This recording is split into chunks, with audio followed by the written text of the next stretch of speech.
The silent supernova, the physics of sound and vacuums.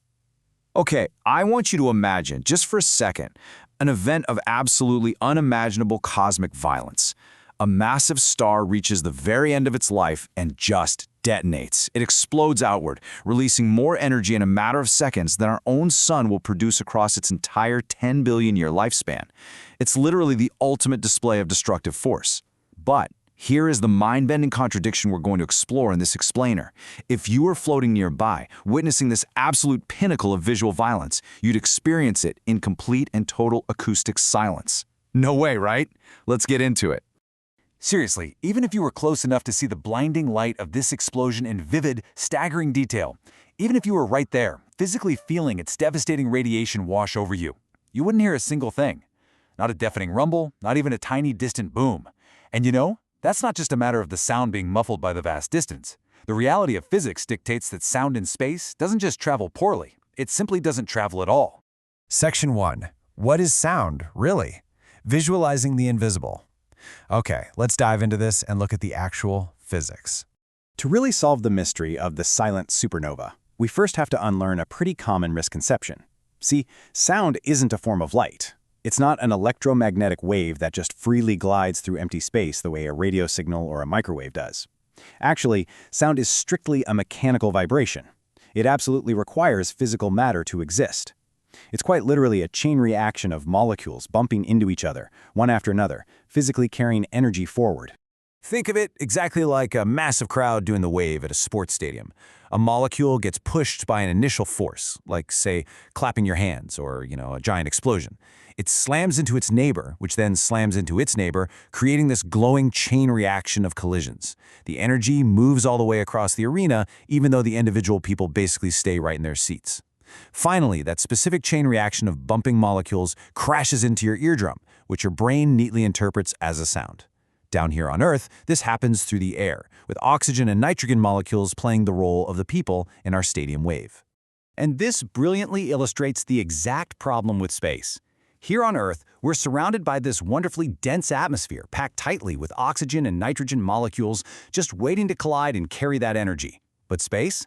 Well, for almost all practical purposes, space is a vacuum. Sure, there are a few stray particles scattered here and there, but they are drifting completely isolated from one another. They're just far too spread out to ever bump into each other. Without that proximity, there's no density, and without density, there's absolutely nothing to carry the mechanical vibration. The sound wave simply has no physical medium to form in the first place. Which brings us to Section 2, the Hollywood space lie, decades of cinematic myths.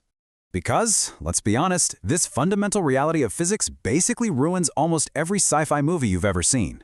Think about all those incredible scenes you've watched. Violent spacecraft colliding into each other with a deafening metallic crunch. Massive meteors shattering into 1,000 pieces with a thunderous crack. Epic supernova blasts literally shaking the cinema seats. But according to the laws of physics, all of those dramatic events happen in complete acoustic silence. The universe's most violent moments are entirely mute. Hollywood has just spent decades erasing this incredible detail, adding all those dramatic explosions purely for our entertainment.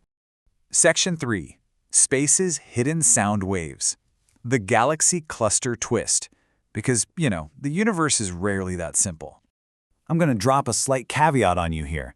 Space isn't perfectly silent absolutely everywhere. The crucial point to remember is this: sound just needs matter. It doesn't specifically need air, it just needs particles close enough together to transmit a vibration. And the universe actually has places like that. Sound can, and absolutely does, move through the matter found inside planetary interiors, or within those beautifully dense, thin gas and dust clouds inside nebulas. It just cannot travel through the vast, empty vacuums separating those stars and planets from each other. In fact, and this is truly awe-inspiring, astronomers have actually detected genuine physical sound waves rippling through the extremely hot gas that surrounds massive galaxy clusters. But don't expect to hum along to it. To put this into perspective, the sound generated by these cosmic waves produces a note roughly 57 octaves below middle C. It's often described as one of the lowest musical notes ever detected in the entire universe. So it's a very real, physically occurring sound, but its frequency is so unfathomably deep and far below human hearing that even if you could somehow magically survive in that hot gas, your ears wouldn't even register it as sound. Crazy, right? Section 4. Astronaut Audio Explained. The pressurized bubble. Now, what's really interesting about this is how it answers a pretty glaring question closer to home. We all know the famous recordings. Houston, we have a problem. We've all heard the rumbling rocket engines, the frantic radio chatter, the ambient hum of spacecraft noise on dozens of historic missions. So what gives? If the vacuum of space is a completely dead silent zone, how on earth do these dramatic astronaut audio recordings exist in the first place? Well, the answer is entirely man-made. All of that recorded sound is strictly happening inside a highly engineered, sealed, pressurized environment that is artificially filled with air. That air provides the exact density needed for molecules to bump into each other, which allows sound to travel to the onboard microphones and radio systems. You're basically hearing the inside of a pressurized bubble. But the very second an astronaut steps outside that protective air bubble and out into true open space, all of that sound disappears instantly and completely. Section 5. Only your heartbeat. The intimate reality of space. Let's scale down for a minute, from those massive galaxy clusters to the micro, human experience. You see, the universe isn't silent because it lacks action. It's silent because sound was fundamentally never built to survive the environment out there. Every violent cosmic event is a masterpiece of visual violence unfolding without a single audible note. Which means, right now, somewhere out in the dark, an unimaginably powerful explosion might be tearing through space, releasing more energy in a single instant than humanity has produced in its entire existence. And if you were floating right there in your spacesuit to witness it, the absolute loudest thing you would hear in that moment of ultimate cosmic destruction would be the simple, rhythmic sound of your own heartbeat echoing inside your helmet.